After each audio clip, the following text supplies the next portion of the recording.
Custom अधिकारी असल्याची बतावणी करून एका अज्ञात भामट्याने 70 वर्षीय वृद्धाची फसवणूक करत सुमारे 3,33,000 रुपयांच्या दागिन्यांवर डल्ला मारल्याची घटना उघडकीस आली आहे।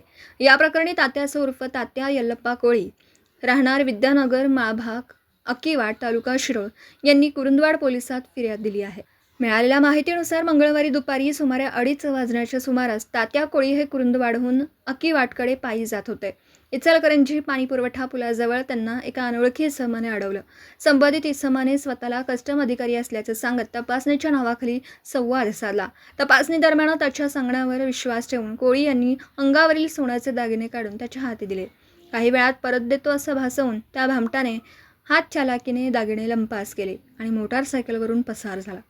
या प्रकरणात सुमारे 90,000 रुपये किमतीची 7 ग्रॅम वजनाची अंगठी तसेच 2,43,000 रुपये किमतीच्या 18 ग्रॅम वजनाची सोन्याची चैन असा एकूण 3,33,000 रुपयांचा ऐवज लंपास करण्यात आला आहे।